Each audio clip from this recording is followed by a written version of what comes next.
రావయ్యా మురళి, మాటలోనే వచ్చావు, రా కూతో. ఎంతసేపు అయింది బాబాయ్ వచ్చి? ఇప్పుడే. చూడు, ఈ ఫోటోలో ఉన్న అమ్మాయిని చూడు ఒక్కసారి. ఎలా ఉంది?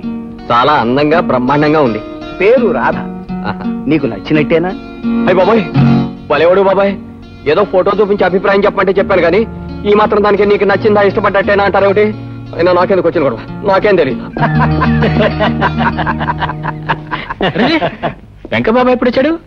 ఏడు బాబాయ్ ఈ మధ్య రావడం మానేసావు, నీ దర్శనం కరువైంది. వాడు వచ్చిపోతూనే ఉన్నాడురా, ఇంటి పొట్టున ఉండాలి, నీకు తీరికేది. ఇదిగో అబ్బాయి, నీ విషయం అంతా నాకు తెలిసింది. త్వరలో పప్పన్నం పెట్టించి ఏర్పాటు చేయించు. దాన్నే ఉంది బాబాయ్, మధ్యాహ్నం భోజనానికి ఉన్నావంటే నా చేత్తో పప్పండి కొట్టిస్తా. నీ వేళ కోళ మాటలకేం గాని నువ్వు ఆ అమ్మాయిని చూసుకున్నావు, బాగానే ఉంది. మరి ఆ మురళీబాబు విషయం నువ్వే చూడాలి. మరి చాలా ఈజీ బాబాయ్, వాడు కూడా ఒక మంచి అమ్మాయిని చూసి పెట్టు. వాడు మెడలో వంచి పెళ్లి కొప్పించే బాధ్యత నాది. నిజంగా? ముమ్మాటికి నిజంగా ఒప్పిస్తావు? ముమ్మాటికి. రాధ, ఇందాక పెద్దవాళ్ళ ముందు ఏం చెప్పాలో తెలియలేదు, అందుకే నీ ఫోటో అలా విసిరేశాను. కోపం వచ్చిందా? చచ్చ, అలా కోపగించుకోకూడదు, తప్పు.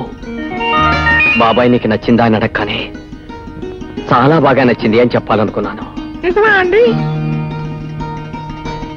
రాధా, నిన్నిలాగే చూస్తూ ఉంటే నీ మాటలు కూడా వింటున్నట్టుగానే అనిపిస్తోంది. అలాగే అండి. కనిపించే నీ రూపం, వినిపించే నీ గొంతు నన్ను ఇంకా పరవశింపచేస్తున్నాయి. జీవితాంతం నిన్నిలాగే నా గుండెల్లో దాచుకోవాలనుంది.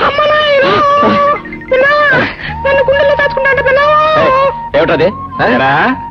నీ గుండెలో ఎనపెట్టా బెరువా దాచుకోవడానికి? అదే నేనేం దాచుకోలేదే. ఏం దాచుకోలే? మరి ఏం లేదు, చూసారా? ఏం లేదు. ఏం లేదు. మరి అక్కడ ఈ చేతిలో ఏం లేదు, ఏం లేదు. ఉండు, మా నాన్నతో చెప్తాను. నాన్న మురళి కొవ్వు కొట్టుకుంటున్నాడు.